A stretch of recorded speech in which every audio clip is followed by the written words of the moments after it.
Hello everyone. இன்னைக்கு இந்த ECG சீரிஸில் ரெண்டாவது வீடியோ பார்க்க போகிறோம். நான் டாக்டர் ஆதித்ய சிபி சக்கரவர்த்தி, இன்டர்வென்ஷனல் கார்டியாலஜிஸ்ட் இன் மதுரை வேலம்மாள் ஹாஸ்பிட்டல். ஒரு செஸ்ட் பெயினோட ஒரு பேஷண்ட் வர்றாரு, ஒரு 68-year-old மேல். அந்த பேஷண்ட்டுக்கு ஒரு 6 months பேக் வந்து ஆஞ்சியோபிளாஸ்டி பண்ணியிருக்காங்க. ஆனால் இப்போது ஒரு அரை மணி நேரமாக பேஷண்ட்டுக்கு சிவியர் செஸ்ட் பெயின். ECG எடுத்து பார்க்குறீங்க, ECG இந்த மாதிரி இருக்குது. பார்க்குறதுக்கு பக்கா நார்மல் ECG. சரி, நார்மலாக தான் இருக்குது, பேஷண்ட் நார்மல் தான் அப்படின்னு சொல்லி பேஷண்ட் வீட்டுக்கு அனுப்புவீங்களா? That is a risk. ஏன் அப்படின்னா, இப்போ what has happen here is it is pseudo normalisation of T waves.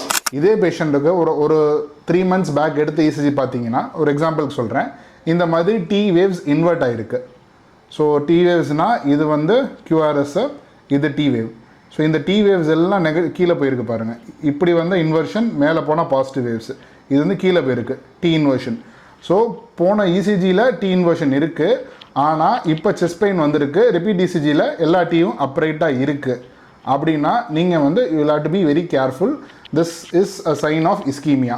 So இந்த மாதிரி ஒரு பேஷண்ட் வந்தாங்க அப்படின்னா, ஸோ இமீடியட்டாக அந்த பேஷண்ட்டுக்கு வந்து ஒரு என்சைம் பார்க்கணும், ஒரு எக்கோ ரிவ்யூ பண்ணலாம்.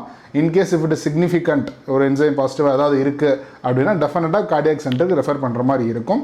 அதுக்கு முன்னாடி ப்ராப்ளம் உங்கள் சென்டரில் நீங்கள் ஒரு லோடிங் டோஸ், ஒரு அக்கோஸ்பிரின் 325, கிளாபிலட் 300, அட்டோராஸ்டடின் 80 ஆர் ஹெப்பாரின் ஒரு 5000 units வந்து நீங்கள் கொடுத்துட்டு நீங்கள் ரெஃபர் பண்ணால் it will be better. So ஒரு சிங்கிள் நார்மல் ECG வந்து எல்லா நேரமும் நார்மலாக இருக்கிறது இல்லை. ஒரு பழைய ECG எடுத்து நம்ம கம்பேர் பண்ணணும், especially if it is a previous IHD patients. So மேலும் இந்த மாதிரி அடுத்தடுத்த ECGஸில் நம்ம நெக்ஸ்ட் டீல் பண்ணுவோம்.